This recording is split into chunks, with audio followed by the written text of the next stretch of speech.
तो आज मैं एक अलग सा टॉपिक आपके साथ डिस्कस कर रहा हूँ जिसका नाम है ग्रीन रेवोल्यूशन। ठीक है, हरित क्रांति से हिंदी में बोलते हैं और ये 1960 में शुरू हुआ था। एक चीज़ मैं इंपॉर्टेंट बता दूँ आप लोगों को कि ये कोई चैप्टर नहीं है, ये खाली एक टॉपिक है जो कि मैंने अपनी प्लेलिस्ट में एक प्लेलिस्ट बना रखी है जिसका नाम है इम्पॉर्टेंट कंसेप्ट। ठीक है, तो वहाँ पर आप चेक करोगे तो सारे जो इम्पोर्टेंट कंसेप्ट हैं अलग अलग फील्ड से रिलेटेड वो मैं यहाँ पर डिस्कस करूँगा आपके साथ। ठीक है, ये कोई चैप्टर नहीं है बस। तो आगे बढ़ते हैं, समझने की कोशिश करते हैं कि ग्रीन रेवोल्यूशन होता क्या है। बेसिकली ग्रीन रेवोल्यूशन उसे कहते हैं जब आप एग्रीकल्चर इनोवेशन करते हो प्रैक्टिसेस में। ये इंट्रोड्यूस किए गए थे 1960 और 70 के दशक में। इसका मेन मोटिव क्या था कि हम फूड प्रोडक्शन को इंक्रीज़ कर सकें। फूड जो प्रोडक्शन है उसको इंक्रीज़ करने के लिए इंडिया में ग्रीन रेवोल्यूशन की शुरुआत होती है। आपको पता होगा कि जब हमारा देश आज़ाद हुआ था तो एग्रीकल्चर में जो प्रोडक्शन है वो ना के बराबर था, उसकी जो प्रोडक्टिविटी थी वो लो थी। लेकिन क्योंकि फूड प्रोडक्शन को इंक्रीज़ करना था, इसके लिए हमने ग्रीन रेवोल्यूशन जैसा इनिशिएटिव स्टार्ट किया जो कि 1960 में शुरू हुआ था। ठीक है, particularly in developing country like India, यानी कि डेवलपिंग कंट्री ऐसी कंट्री जो कि पूरी तरीके से विकसित नहीं हुई हैं, अभी डेवलप कर रही हैं, वहाँ पर ये ग्रीन रेवोल्यूशन की स्टार्ट हुई थी। अबाउट ग्रीन रेवोल्यूशन और क्या क्या चीज़ें हैं। Green revolution refers to a multiple crop production growth in the third world country based on the modern input technology HYV seeds. ठीक है, जिसकी फुल फॉर्म है high yielding varieties, farm mechanisation और इरिगेशन फैसिलिटीज़। सिंपल सी बात है, वो कह रहा है कि ग्रीन रेवोल्यूशन आप उसको कहोगे जब आप अपनी क्रॉप के प्रोडक्शन में ग्रोथ पाते हो, क्रॉप के प्रोडक्शन में ग्रोथ आप पा रहे हो। और कहाँ मेजरली थर्ड वर्ल्ड कंट्री क्या होता है, पॉलिटिकल टर्म है। जो थर्ड वर्ल्ड कंट्री है, ठीक है, थर्ड वर्ल्ड कंट्री है, ये आप उस कंट्री को कहते हो जो कि ब्रिटेन के कभी ना कभी गुलाम रहे थे, जैसे इंडिया हो गया, अफ्रीका हो गया, राइट। और आप ये देखोगे तो थर्ड वर्ल्ड कंट्री में सारे जो अफ्रीकन नेशन है वो भी थर्ड वर्ल्ड कंट्रीज़ के अंदर आ जाते हैं। ठीक है, तो ऐसे जो नेशन हैं वहाँ पर जो क्रॉप का प्रोडक्शन की जो ग्रोथ हो रही है, ठीक है, अब वो अलग अलग जरिए से हो सकती है। मॉडर्न इनपुट के जरिए हो सकती है, टेक्नोलॉजी के जरिए हो सकती है, HYV seeds high yielding variety of seeds के कारण हो सकती है, फार्म्स का मैकेनाइजेशन आपने किया है, इरिगेशन फैसिलिटी आपने अच्छी की है। तो इन कारणों से आप इसको देखोगे कि आप इसमें प्रोडक्शन इंक्रीज़ कर सकते हो, ग्रोथ इंक्रीज़ कर सकते हो। ठीक है, आगे पढ़ते हैं। It reflect agro economic situation of developing countries that aim for self sufficient in agriculture and mitigate food crisis, hungers, famine and social evil. कहने का सिंपल सा मतलब है, ये बताता है एक प्रकार का, मतलब एक तरह का संदेश आपको देता है कि ये इसका एम है सेल्फ सफिशिएंसी। सेल्फ सफिशिएंसी का मतलब होता है कि आप खुद पर निर्भर रहो। यानी अगर मान लो मेरा देश इंडिया, मानना क्या मेरा देश ही इंडिया है, इंडिया खाने के मामले में, फूड प्रोडक्शन में, क्रॉप प्रोडक्शन में सेल्फ सफिशिएंट है, उसे किसी और पे निर्भर रहने की कोई आवश्यकता नहीं है। खाद्यान्न के मामले में वो खुद अपने आप ही कैपेबल है। ठीक है, बेसिकली ये सेल्फ सफिशिएंसी की बात करता है एग्रीकल्चर के अंदर। जो फूड क्राइसिस है उसको दूर करने की बात करता है, हंगर जो है, फेमाइन जो है, उससे लड़ने की बात करता है। ठीक, इसका मेन एम इसलिए है कि ग्रीन रेवोल्यूशन को इसीलिए लाया गया था, मेन एम इसका यही है कि आप इसमें ये सारी चीज़ों को कर सकें। ठीक है, नेक्स्ट आगे बढ़ते हैं। अब हम कंपोनेंट के बारे में डिस्कस कर लेते हैं थोड़ा सा कि मेजर कंपोनेंट क्या क्या होता है ग्रीन रेवोल्यूशन की। तो बेसिक जो कंपोनेंट है ग्रीन रेवोल्यूशन के, वो कुछ आप इस तरीके से देख सकते हो कि पहला high yielding variety of seeds इसमें लगेंगे। ये जेनेटिकली मॉडिफाइड सीड्स होते हैं जो 2 से 3 गुना ज़्यादा क्रॉप प्रोडक्शन करते हैं रेगुलर क्रॉप से, 2 या 3 से ज़्यादा गुना। ठीक है, इतना ज़्यादा ये क्रॉप प्रोडक्शन करते हैं। ठीक, कौन, high yielding variety of seeds. ठीक है, इतना प्रोडक्शन करते हैं। क्लियर यहाँ तक? ठीक है, अब थोड़ा मैं आपको समझा देता हूँ जेनेटिकली मॉडिफाइड सीड्स का मतलब क्या होता है। जेनेटिकली मतलब क्या, जेनेटिक्स है ना, जीन्स। मॉडिफाई मतलब बदलना। तो होता ये है कि एक एग्जांपल लेते हैं ताकि आपको और अच्छे समझा सकूँ। जैसे मान लीजिए हम चाइना का एग्जांपल लेते हैं, ठीक है, हमने चाइना का एग्जांपल ले लेना है।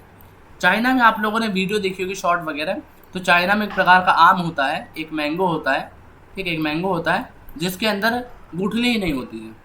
क्या मैंने कहा कि चाइना में एक ऐसा आम, ठीक है, उगता है जिसमें गुठली ही नहीं होती है। तो ऐसा क्यों हो पा रहा है? बाकी आम में तो देखते हैं गुठली होती है ना, उसकी सीड्स होती हैं, लेकिन वहाँ पे ऐसा क्या है, वहाँ पे जेनेटिकली मॉडिफाइड सीड्स लगाई जाती हैं, यानी कि किसी और का जेनेटिक उस सीड में डाल दिया गया, मॉडिफाई कर दिया गया, और अब वो आम बाकी आमों से अलग होकर आ रहा है, ठीक है। तो इसी प्रकार से कुछ high yielding variety of seeds होते हैं जो 2 या 3 गुना ज़्यादा प्रोडक्शन करते हैं रेगुलर क्रॉप से। इरीगेशन फैसिलिटीज़ बढ़िया होनी चाहिए। जब आप ग्रीन रेवोल्यूशन को देखोगे, कंपोनेंट की बात कर रहे हैं ना, क्या क्या मेन फीचर, क्या क्या मेन चीज़ें ज़रूरी हैं ग्रीन रेवोल्यूशन के लिए, तो पहले तो ये सीड होना चाहिए, इरीगेशन फैसिलिटी बेटर होनी चाहिए, क्रेडिट एंड फाइनेंसिंग होनी चाहिए, यानी कि फार्मर्स लोन ले सकें, ठीक है, और फाइनेंसिंग की कोई दिक्कत ना हो, है ना। इरिगेशन के लिए अगर आपको लोन चाहिए तो आपको इजीली अफोर्डेबल रेट पे मिल सके सारे लोन। कॉमर्शलाइजेशन ऑफ एग्रीकल्चर हो, यानी कि एग्रीकल्चर को बेचा जा सके, है ना। एग्रीकल्चर जैसे बेचा जा सके मतलब कि आप जो फूड प्रोडक्शन आपका हो रहा है, जो क्रॉप प्रोडक्शन हो रहा है, उसको आप सोल्ड आउट कर सको, इसे को बोलते हैं कॉमर्शलाइजेशन ऑफ एग्रीकल्चर। जैसे बहुत सारी कैश क्रॉप होती हैं, जैसे कॉटन वगैरह हो गया, कॉटन के साथ आप वीट वगैरह को देख लोगे ना, वीट राइस, तो अब तो एक सिस्टम निकला है minimum support price for crop. Minimum support price का मतलब क्या होता है, पहले समझते हैं कि इसकी ज़रूरत क्यों पड़ी, है ना। पहले समझ लेते हैं कि इसकी ज़रूरत हमें क्यों पड़ी, क्यों हम MSP पर इतना रिलाय कर रहे हैं। देखो समझने की कोशिश करना, ठीक है। तो मैं समझाता हूँ, यहीं के समझा देता हूँ, है ना। जैसे मान लो फार्मर है, ठीक है, ये हमारे पास क्या है, फार्मर है। अब इसने कुछ अपना क्रॉप वगैरह उगाया है, ठीक है, क्या उगाया इसने, क्रॉप वगैरह उगाया है, ठीक है। तो जब क्रॉप इसने उगाया है ना, अब ये क्या कर रहा है, अब ये मंडी जा रहा है, अलग अलग मार्केट में जा रहा है और पता कर रहा है कि मेरा गेहूँ कोई ले ले। मान लो क्रॉप में गेहूँ है, अलग अलग गया और उसने पता किया कि भाई मेरा गेहूँ कोई ले लो, कोई लेने को तैयार ही नहीं है। अभी बहुत परेशान हो गया, क्योंकि इसके पास तो वही रोजी रोटी थी कि गेहूं को बेचकर जो सरप्लस बचा हुआ है उससे कुछ पैसा कमा पाता और वो क्या होता, यूज़ होता। बट यहाँ पर एक दिक्कत आ गई है ना, दिक्कत ये आ गई कि इसका कोई सामान खरीदने वाला नहीं है।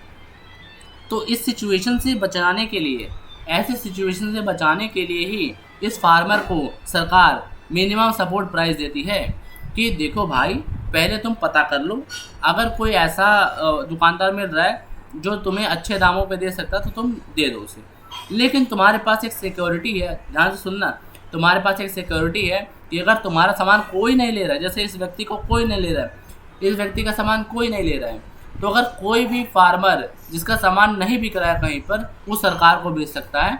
उसके लिए एक प्राइस फिक्स किया जाएगा, उसी प्राइस को बोलते हैं मिनिमम सपोर्ट प्राइस, ठीक है।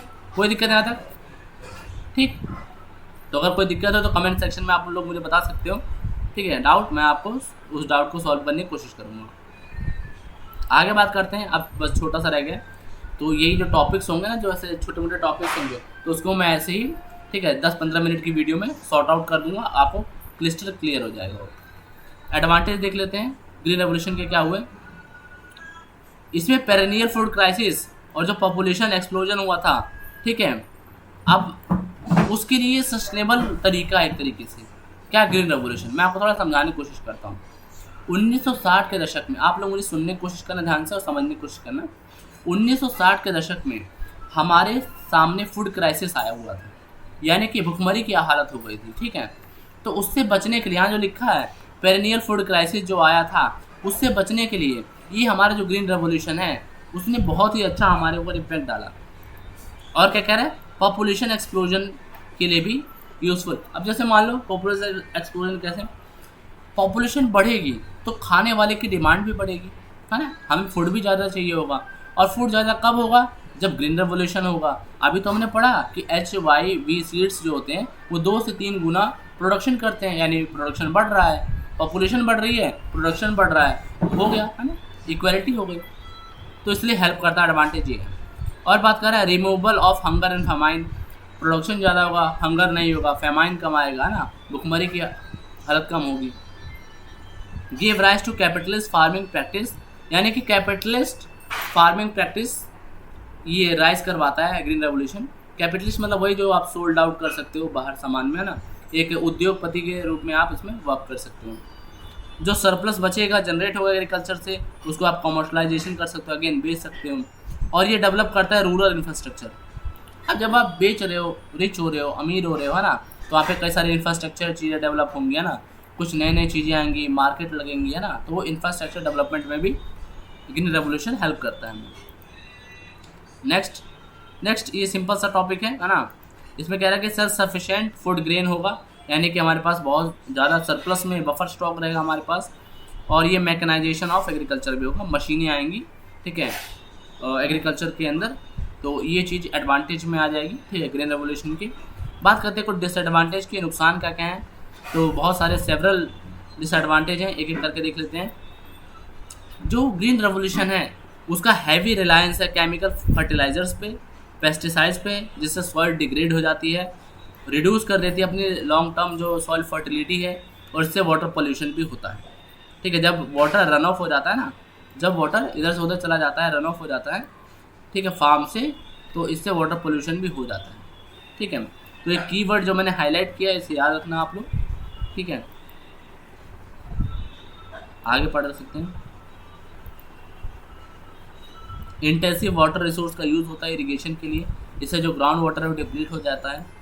Green revolution also led to the exploitation of land. अब अगेन सॉइल की फर्टिलिटी आप लूज़ कर रहे हो, इतना पानी वेस्ट कर रहे हो, तो ड्रॉट हो जाएगा यार, सूखा हो जाएगा पूरा का पूरा, इम्बैलेंस क्रिएट हो जाएगा, कहीं पे हरियाली है कहीं पे ऐसा है। यही आप देखते हो डिसएडवांटेज में कि पंजाब हरियाणा जैसे एरिया तो बहुत ग्रो कर गए, लेकिन बाकी के एरिया ग्रो नहीं कर पाए ग्रीन रेवोल्यूशन जब 1960 में आया था। इससे इनइक्वालिटी आ जाएगी, इकोनॉमिक डिस्पैरिटी आ जाएगी रूरल एरियाज में, तो ये सब कुछ डिसएडवांटेज आपको याद रखना है। तो गाइज ये था हमारा आज का लेक्चर, है ना, आज हमने पढ़ा है ग्रीन रेवोल्यूशन के बारे में, ठीक है। अच्छा एक सवाल, एक मतलब मैं आप लोगों का सवाल होगा मुझसे कि सर ये वीडियो हम कौन कौन से लोग देख सकते हैं, राइट। ये वीडियो एसएससी वाले, ये वीडियो यूपीएससी वाले, ये वीडियो एमटीएस वाले या कोई भी गवर्नमेंट एग्जाम वाले बंदा देख सकता है।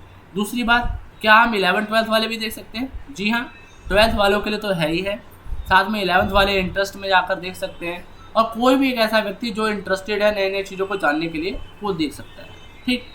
अगेन ये कोई चैप्टर नहीं है, ये बस एक कंसेप्ट है। ऐसी कंसेप्ट की वीडियो मेरी जो प्लेलिस्ट सेक्शन है उसमें मैं डालता रहूँगा, ठीक है, नए नए कंसेप्ट जो भी आएंगे। तो आज के लिए इतना ही, आगे मिलते हैं अगली वीडियो के लिए। अगर आपको ये वीडियो पसंद आई हो तो लाइक एंड सब्सक्राइब करें और वीडियो को ज़्यादा से ज़्यादा शेयर करें। Thank you.